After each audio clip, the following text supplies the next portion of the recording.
Hello there guys, welcome back to Younes Talks Football, welcome back to a brand new video. I hope all of you are doing well today as we are now in the beginning of the international break. I know it's painful, it sucks. We're losing the will to live. We got 2 weeks until club football returns. I don't know what we're going to do, but look, we're going to soak it up. I will try and give you as much content as possible as it drops. Just like today, we've got things to talk about today, so we're going to get cracking. And to be here for all the videos as they drop, make sure you are hitting the subscribe button and the notification bell to be notified once I've uploaded. Smash the like button if you enjoy this. Check out the socials, much appreciated. Let's get cracking. I'm going to start off with something that I didn't think I would have to start off with, but because it's the international break, I've literally just seen, you know what, can I show you this on screen? I'm going to show you this. Look, we got Axel Disasi is injured and has withdrawn from the French squad. Bearing in mind, he got called up after Koundé got injured, right? So Disasi got called up and all of a sudden he's injured. So there's that. We got the confirmation that Disasi is injured. We've got Saka, who's injured. I also saw, where is it? I think Trossard is injured as well. Here's the latest on Messi. Saudi Arabia will look to loan Lionel Messi for the next 6 months. I don't know if that's legit, I'm not going to lie. But that's a story for a different day. Trossard is also out. We're getting injuries everywhere. Today, in the last few hours, everyone's falling like flies. And you know what? I'm not surprised. Because I think there's two things going on here. I think players are legitimately getting hurt because of the games and the minutes that they're playing. But I also do think that there is, in the case, for example, like Saka isn't actually broken to the point where he can't move. But it's clear that all of these players are thinking, you know what? Or maybe their clubs, maybe their medical teams, maybe they're being advised, maybe everyone's like, nah, look, don't go. You have to stay here. If you risk going, then there's a good chance that you're going to get injured if you go. All of that is definitely going on. Why? Because I can guarantee players and clubs don't want to jeopardize their season for the sake of going to play 1 or 2 matches. Now, I genuinely believe players all want to go and play for their countries, 100%. But knowing that they are carrying what they're carrying, and if they go, even if they play, they might risk just absolutely getting really hurt, it's not worth the risk.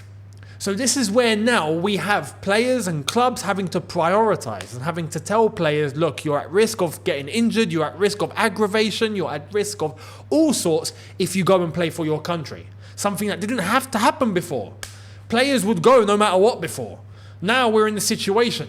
International breaks come and everyone's falling like flies. It's no coincidence. It happened the last international break too. So let's see what's going to happen. We really need to understand and we really need to discuss the welfare of footballers now, because it's starting to get a bit too much. Like I did say at one point, is there a certain limit that the human body can take? Like, is there a limit that it can't surpass? It can't go above a certain limit? Have we reached that limit? Perhaps. Now, let me know your thoughts on that. Let's get into the news. And we're going to talk about one player in particular. That guy. I didn't think I'd be saying that guy so soon, but we're talking about that guy. Here's what he had to say. Lukaku. I worked a lot this summer. Many people have talked about me. I don't talk and I show what I'm worth on the pitch. I'm sorry, I got to stop you right there. You don't talk. We wouldn't be in this situation right now if you decided to keep your mouth shut. Instead, you got Sky Italia to come to your house. I'm not going back there. Anyway, look, here's more. Mourinho. We have a special relationship. He knows my family. I have faith in him and vice versa. Romelu has scored 7 goals in 7 games he has started. I have to add to that, I think he has scored 9 goals in the last 7 or 8, considering the ones that he came on as a sub, if I'm not mistaken. But 7 out of 7. Look, I have to be honest. Those stats are fantastic. At Roma, he is doing really, really well. But I always go back to this. Because someone is doing so well in a league like Serie A, it doesn't mean he's going to come to the Premier League and smash it. Now, some would argue that he's been in the Premier League and he has smashed it before. But I think now the sort of profile of player that he is, with the attributes that he possesses, doesn't suit him in the Premier League compared to Serie A. In Serie A, he can rock up, use his body, and all of a sudden he's a tank. He can take about a week and a half to make a turn and look up and decide where he's going to shoot by just protecting the ball with his body and then stick it there. In the Premier League, that's not happening. In the Premier League, you'll get another defender who's like this, that will come and break your legs in the space of 0.5 seconds. Not a problem. That's just the way it is. The Premier League is a physical league and it's a quick league. You gotta be quick, which is why I have said that Kai Havertz is struggling in this league, because now not now, I've said it for a little while. I genuinely believe that his problem is he can't play in England. Simple as that. Chelsea, Arsenal, City, he could go and play for Stoke. He would struggle. The game here is too quick. It's too quick for him. The same for Lukaku right now, especially with his body profile. With the way that he used to be leaner. He used to be quicker. Maybe the West Brom Lukaku, maybe he would have survived. But now, this Lukaku, I just think he's just, he can't, he's not quick enough. So, in Serie A, it works. For Roma, it's working. Fantastic. I'm happy. I said that when he went on loan, I said I genuinely hope that he goes there and kills it. Not because I want him to come back. Nah, mate, that bridge is burnt. And it's definitely not getting rebuilt. But we need him to be bought. So, this is where we get to this. Check this out. Chelsea have made Romelu Lukaku available to any club in summer 2024 for around £37 million. Now look, Roma, I have an offer. If you want to keep him, look, realistically, Chelsea should be in a position where they go, no, look, we want 75 million for this guy. Look, he's got 7 goals in 7 games. That's prime Erling Haaland stats. 75 mil, please. But look, we understand that his reputation has dropped. Yeah, I understand that. So because of that, okay, we'll cut him half price.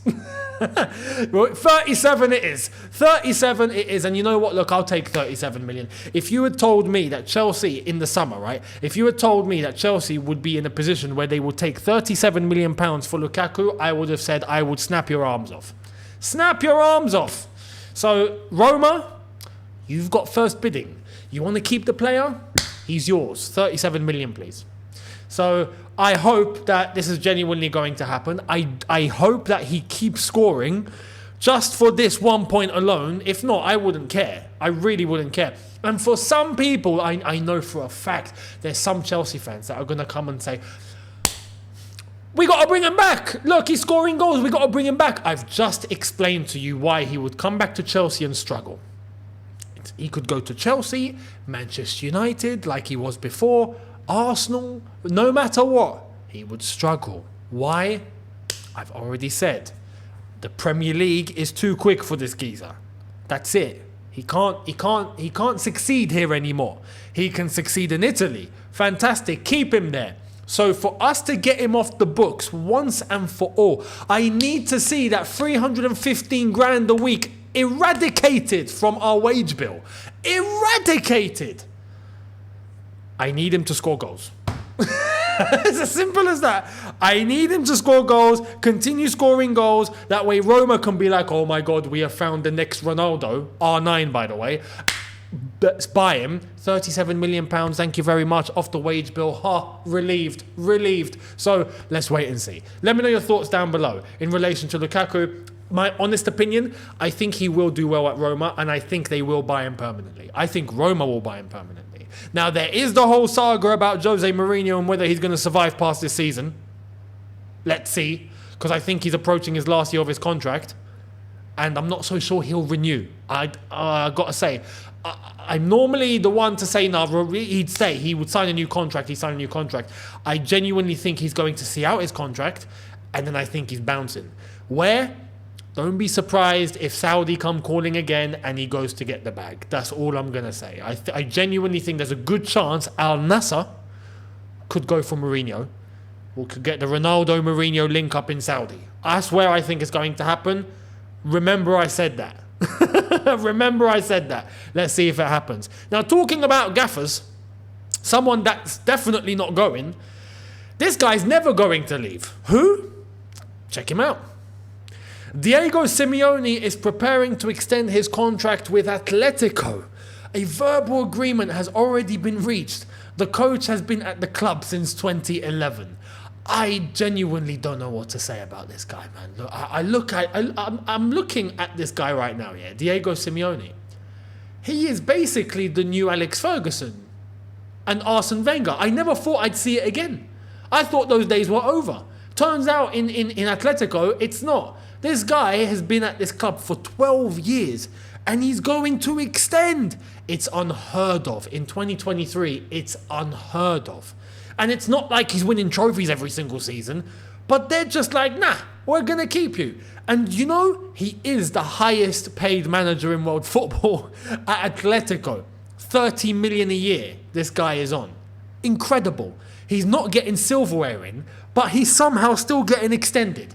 And they're just not budging away from this guy. I am pretty certain this guy is going to retire at Atletico. And I think there is a genuine bond. I think it's because of the Simeone-Atletico bond and the fact that there are...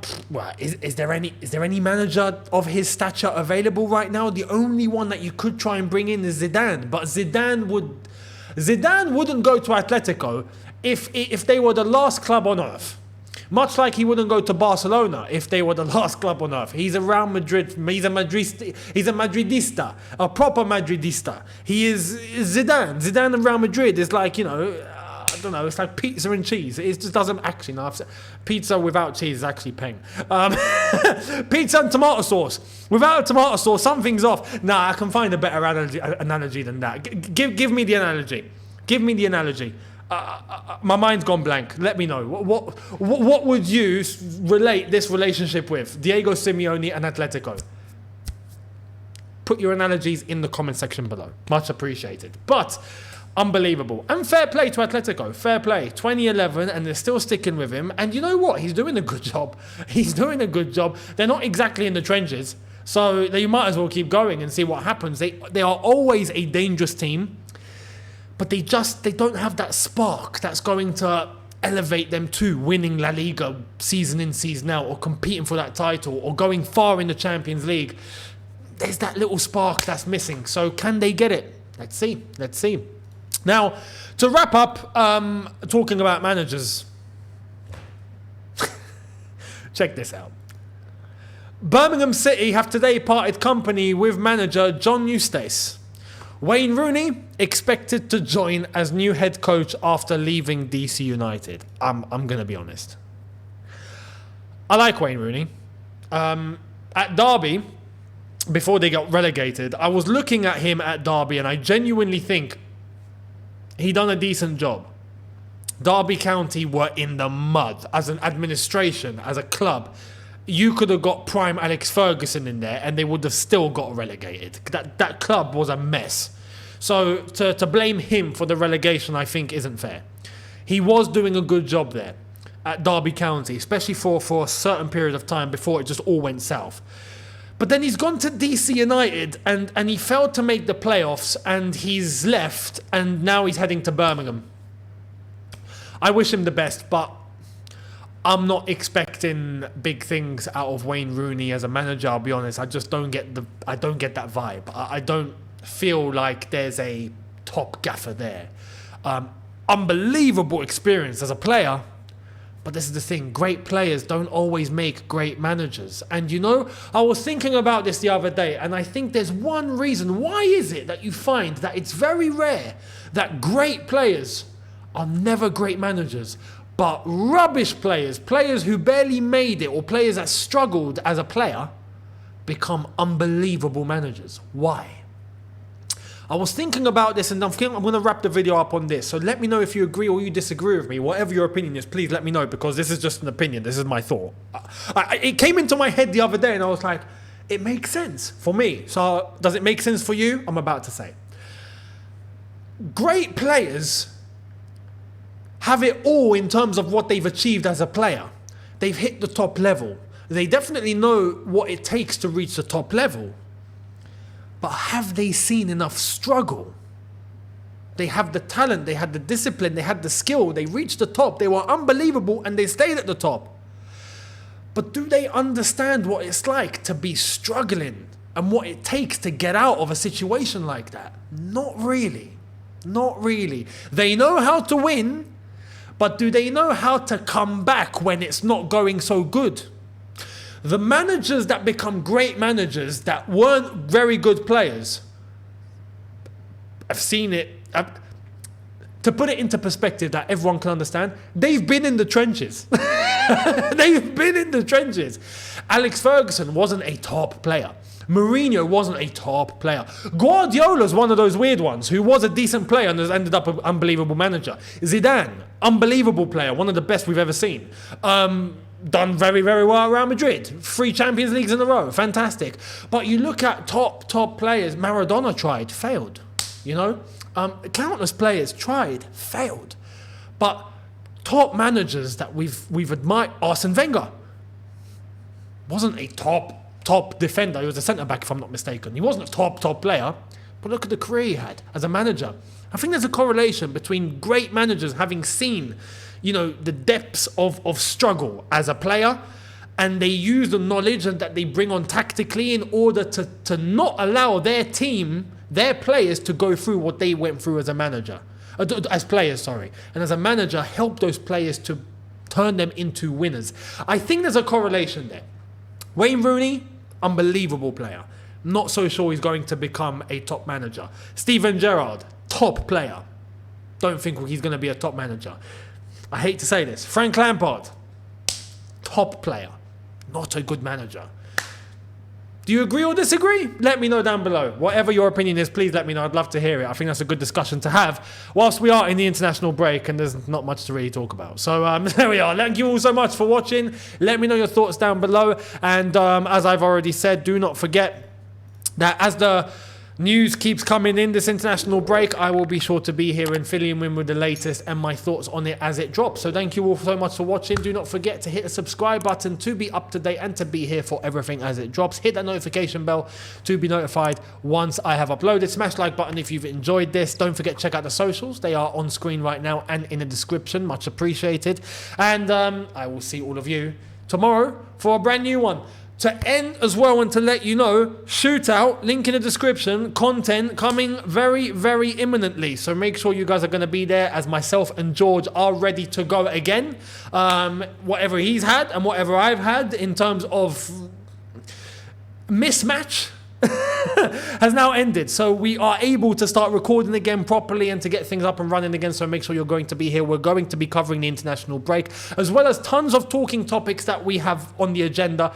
Tottenham top of the league, big hands, Arsenal beating City, our City falling. We've got things from elsewhere, outside of the Premier League, all sorts of topics. Chelsea as well, we'll be discussing Chelsea. Make sure you are there. Shoot out in the description. Much appreciated. And I will see you tomorrow. Have a good one, people. See you lot then. Take care and peace.